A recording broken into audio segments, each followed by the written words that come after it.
Hello and welcome back to a Epic Haunts. What is obviously happening a lot quicker. And as per normal, I'm Phil, but I cannot do this on my own. And you can, if you're watching on YouTube, you can see there's only two of us again. Yep, he's been a naughty boy and he's been put back into the basement, in the dungeon, whatever you want to call it. So Gaz isn't here, but I can't do this without the man, the myth, the legend. For once, I'm not going to insult him saying he looks like a wish Doctor Strange. He just looks like a legend today. So, Simon, how you doing? Yeah, I'm not doing too bad, mate. Not doing too bad. Interesting week. But like I said, we'll get into it. Yep. So there's not actually going to be a very long one today, guys. It's going to be nice and sweet because there's only been news from SeaWorld. Really. Is there any other news before we go to SeaWorld, though? Not really. The UK haunts are starting to ramp up the ticket releases now. Was there one? The only other thing? Yeah, there's Sir Henry's Trail. That one has release tickets and the trail. We'll probably go into that more detail in the next episode, or I could bring it up depending how short it is at the end on this one.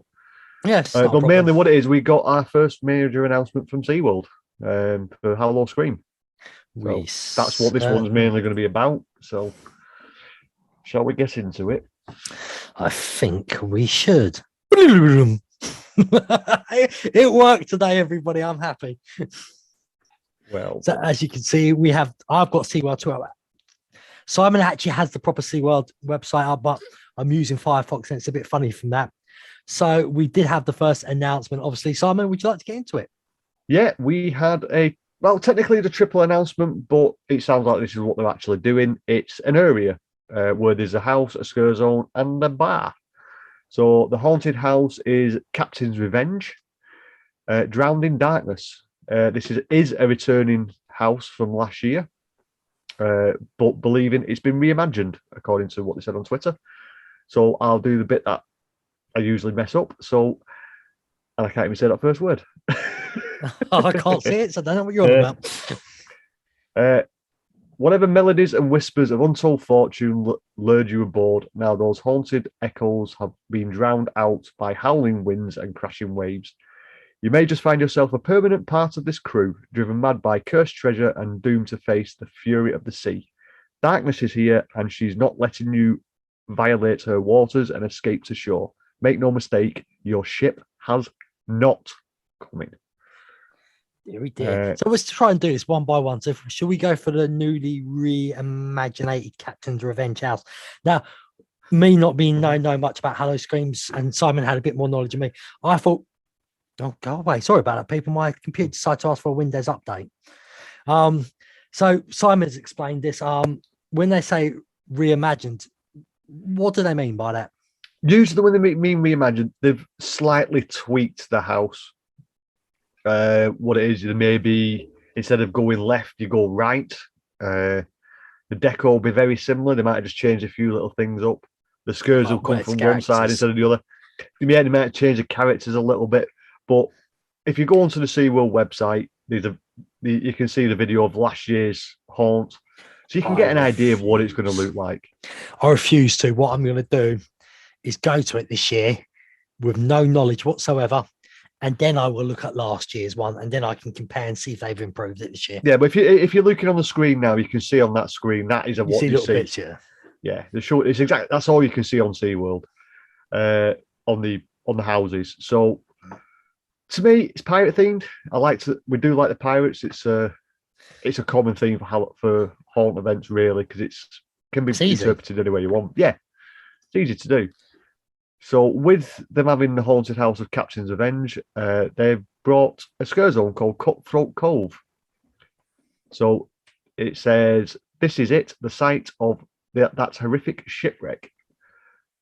Those marauding pirates were too arrogant to see their downfall coming, and now they're doomed to wander through a sea of gruesome reminders. Their souls are restless, and their anger is real. You'll never stop seeking revenge on those who escaped their ghostly fate. Stay clear if you can." Sounds cool. Yeah, I have not. I personally haven't seen anything on the on SeaWorld Howl-O-Scream at all when it comes to YouTube videos or anything. So and SeaWorld, if you do see this video, I have asked for permission, please, if we could film in the houses. I don't know if you can or not, so just throw it out there.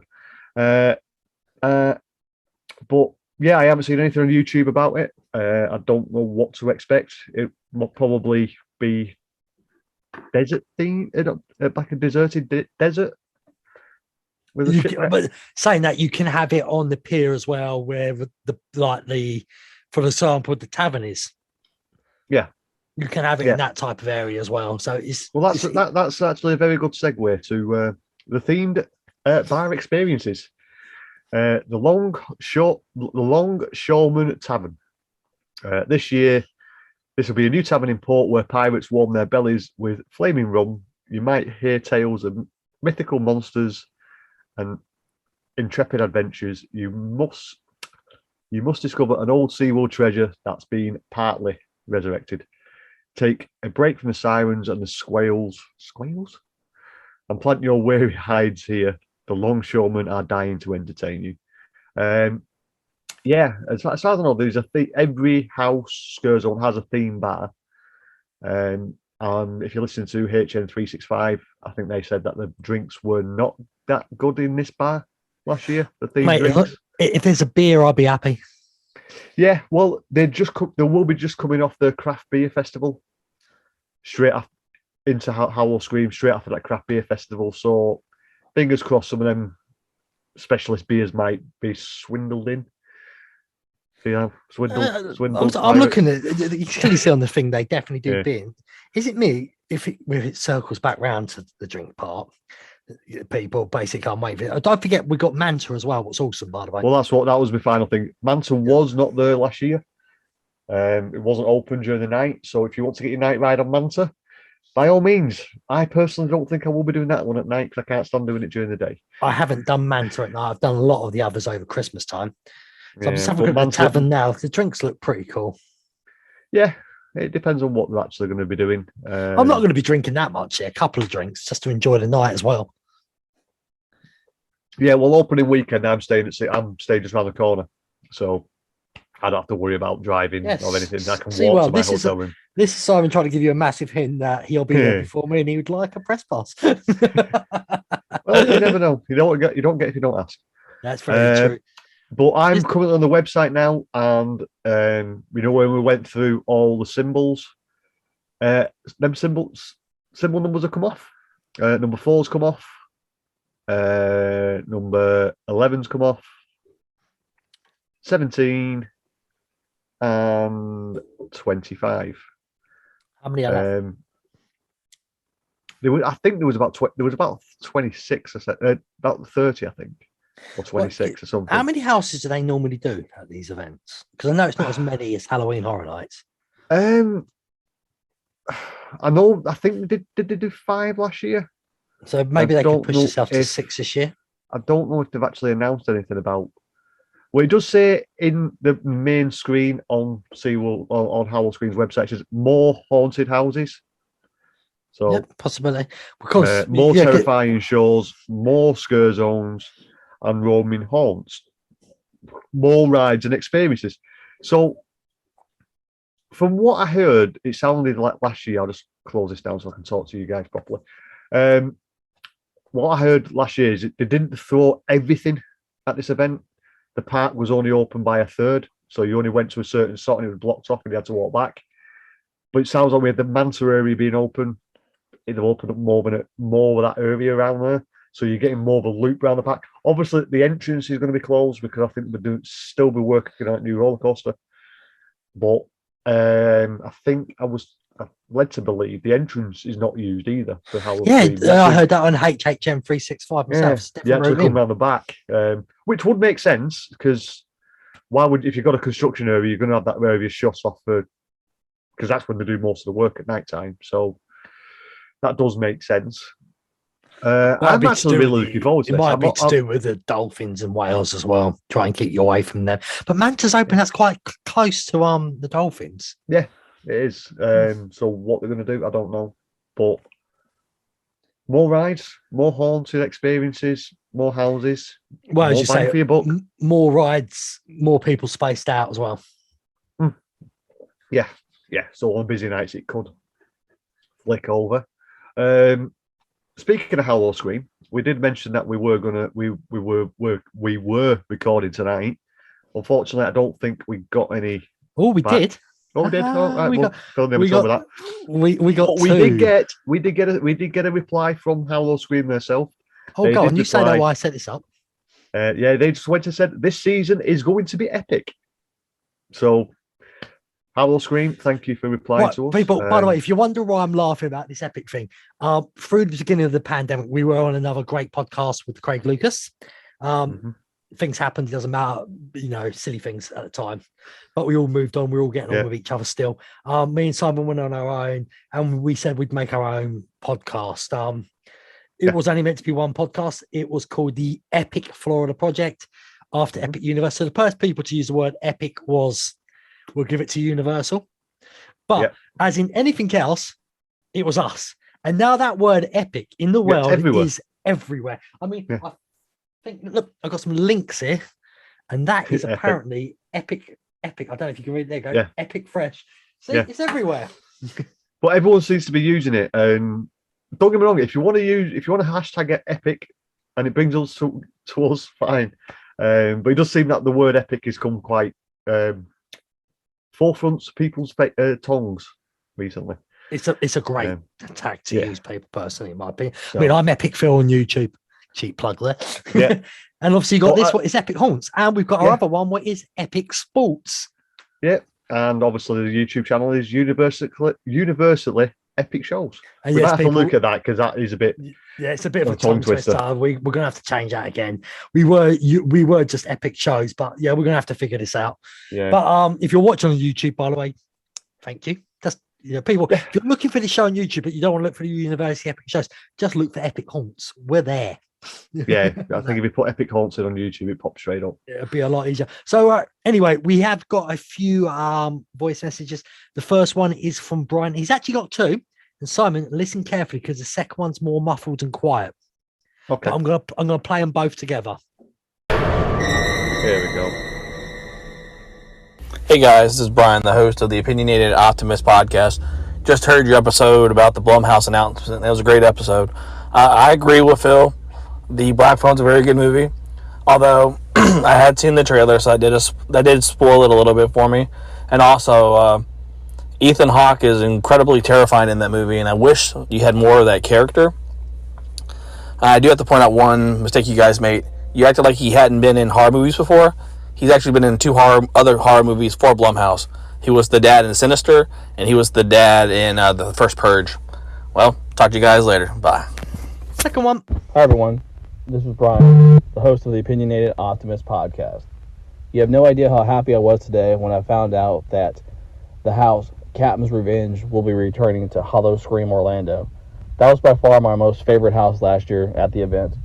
If you didn't go last year, I would highly recommend the event, as it's very cost affordable, more family friendly, as you can get a no scare necklace for the little ones, and the scare actors won't scare them. Well, I recommend that you go check out Howl-O-Scream Orlando. Bye-bye. Right, so there we go from Brian. No, you can't see us on the screen right now, guys. I'm not going to keep on messing about.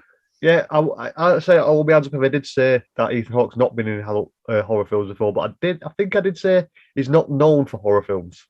Yeah, I would say in them two films as well, you wouldn't necessarily. He was the antagonist evil in this movie. He wasn't the main character. He was in it, but he wasn't the main character. I know he was more, First Purge, but the First Purge, I wouldn't even class that as a horror. That's more of a thriller as well. So that's more like what the way America's going in real life. Well, we're not going to get it. That could be another show. That'd be a political show. I'm never doing. But Brian, thank you very much for your insight and the correction. And yeah, we are looking forward to it because I just want to say as we well, never got a chance before. So before you get to that bit as well, I was thinking as well about the Black Phone. He said he wants to see more of the character. There is no reason they can't do a prequel on this because he killed more kids beforehand, didn't he? So you could make it when no one survives, but you could actually see how it all starts, why he goes like that, and how he kills the kids. That's another movie. You could have the Black Phone ringing him, telling him to kill people. Yeah, you could. But then you'd also have the effect of you already know the outcome of the film. Yeah, but that's happened in many movies. We've seen that I know, before. but if you know where it's going, it's prime example. It was Paranormal Activity. The first one blew my mind because obviously you've seen that kind of footage before, but then you go to Paranormal Activity 2 and it's a prequel, so you know where it's going. You know what the end outcome is, and it kind of spoils it. It's still good. There was still some jump scares. I think it's Paranormal Activity 3 what lost me. I think that's when it got stupid with all the demon stuff and that. But anyway, back to SeaWorld stuff. Howl-O-Screams. Yeah, we're both definitely looking forward to this ourselves. And it sounds like this is a good one as well. Yeah, well, like I say, we did try. We had tickets. We was going to get tickets, but till the borders open, we couldn't do anything. So, yeah, by the way, COVID, don't you bloody dare. I'm still going anyway. I'll swim if I have to. Yeah, don't you dare. America, don't listen to it anymore. I'm willing to catch COVID. I've got insurance. I'll go. Yeah, well, I won't go into that's another that's another podcast. The Epic COVID podcast. No. How about Craig Lucas? That COVID podcast. Yeah, could be. But no, I'm not touching it. No one's touching it. Anyway, we're going to get into the next person. Brian, thank you for them voice message. Mm-hmm. Sorry, anyone, if you couldn't understand the second one as well, but Brian's basically telling all of us it's a great event and people are going to really enjoy it, sounds like. So we get into the next one, and it's from our podcast partner. Gaz is not here. The truth, he's not here. It's his birthday, so he's gone away. Happy birthday, buddy. So before we actually get into the message, Gaz, I've added a little extra for you.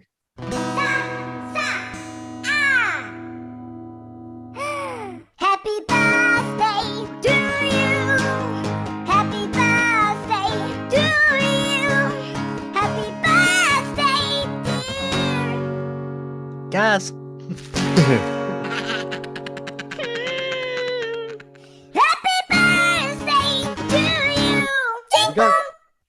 How much did he get? How much did he pay the minions? Afternoon, everyone. Gaz here.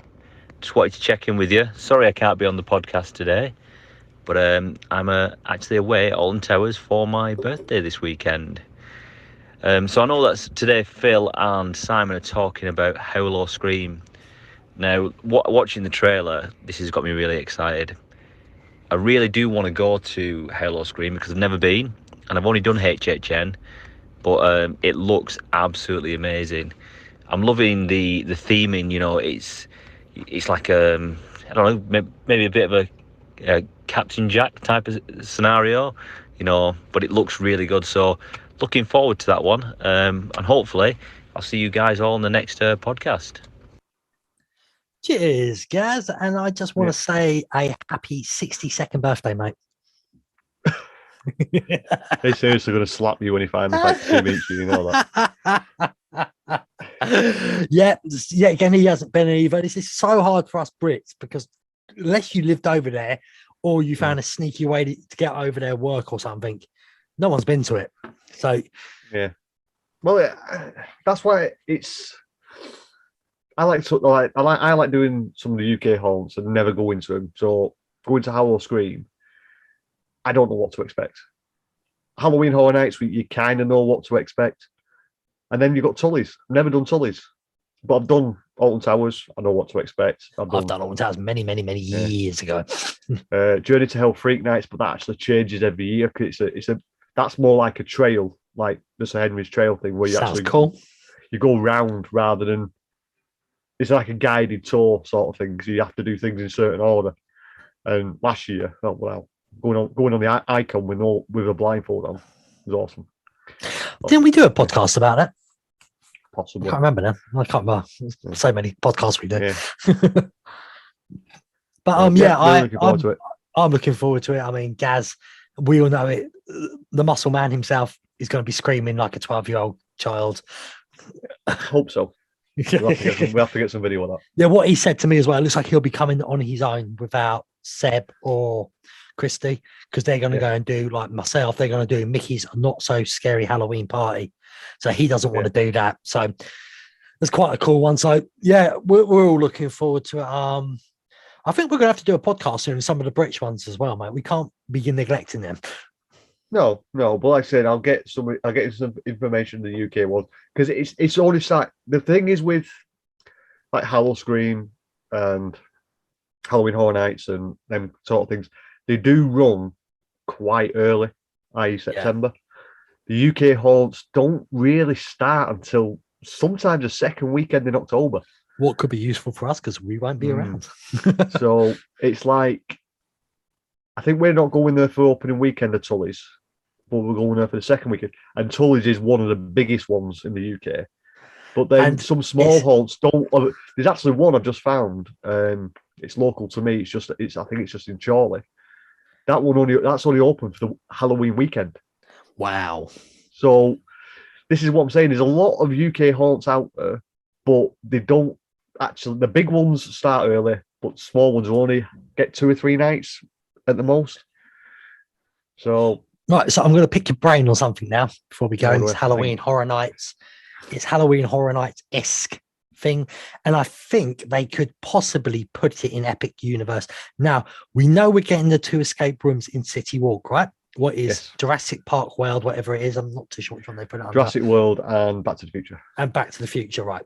Now, if these work, could they open up a couple in 2 or 3, we'll say, in Epic Universe area? And then you got things like the Universal Monsters. What to me would be awesome. Highly likely, because, well, I won't say highly likely. I say it's probable. Because obviously they're not going to know how these escape rooms go until they're actually open. Yes, people are hyped. People say they'll do it. But there's also that question is, are they repeatable? Once you've done it, will you be able to do it again? Time. You and me did a Freddy Krueger one, and I'm sure sooner or later, during next year, we're doing that again because we lost out by seconds. Yeah. So we still technically finished it. Yeah, it was our first ever escape room ever. It was the hardest one in Tenerife, apparently, and we lost out by about 15, 20 seconds. Yeah. Like that. I mean, we've never done escape rooms before, so quite impressive, I thought that was. And it was such a silly little thing at the end what got us. Yeah. And to be honest, they weren't massively immersive. And that's what I'm looking for when these Universal ones come, is the immersiveness will be there. Well, these ones, they were challenging. There was theming, but it wasn't immersive. Like we did was it School of Magic? Well, the rip off Harry Potter. Yeah, well, it was. Well, we know it was. That's why it's called the School of Magic. It did make you feel like you were in like Hogwarts, and then you was in the cupboard, and then you was in the big finale Chamber of Secrets. I thought that was quite immersive.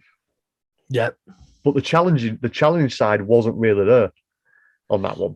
Yeah, by the way, people, we beat that one quite easily, and we actually mucked up. And towards the very end, let's give Julie her dues. We were grabbing stuff, and we all put it down. And Julie was the one who figured it out when we got to the end. Yeah. Oh, we need all that, and she sprinted back and got it for all of us. So that was a cool house. Yeah. But like I said, there's plenty of escape games out there. Escape rooms. It's just like I can see behind you. You've got the Universal Monsters. You've got, if they get the rights, chucking that. You've got the icons from Halloween Horror Nights. I mean, with certain ones of them, we know they can turn things around.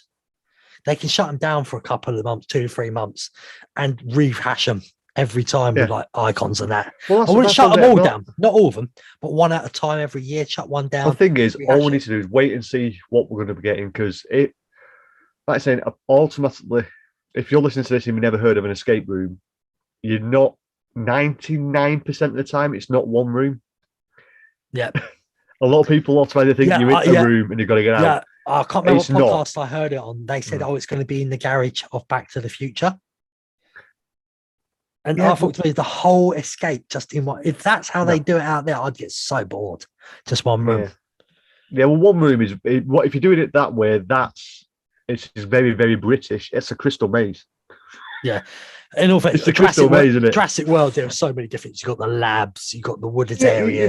you've got the same with I think we're turning this into an epic Florida project here, aren't we? But we should bring that back soon. Yeah. But when it comes to let's see what they do first. Let's see if it's multiple rooms. And is it going to be just one multiple room, or is there going to be variations of the same one? Does that make sense? Because usually escape rooms, what they usually do is they go in, they change the puzzles. Yeah. But instead of changing the puzzles, why don't they build 4 rooms or 4 escape rooms? Space. They've got it in the groove. They've got it in the groove, which is a massive nightclub. And quite frankly, I don't know why it wasn't called the epic escape rooms. Quite frankly, but there you go. That might be the next one. That is pretty much it from me and Simon. Short and sweet, not super long. Gaz, have a fantastic 87th birthday away. But make sure your old bones don't hurt I thought it was you. 62. Mate, he gets older by the minute. Everyone who's listened, thank you very much. Don't forget, if you've watched it on YouTube, to subscribe to soon to be changed from University Epic Shows. Like the video, press that bell notification for when new videos come out. And if you've got any podcast of your likes, if any of them have a rating system, please give us a nice rating and share us to your friends and family. Let people know about us. Finally, subscribe to us on Twitter at Epic Haunts, and I believe also on TikTok, where it's Epic Haunts as well. Well, I've been it's not going to be daily, but literally 4 or 5 days a week, I'm bringing out videos.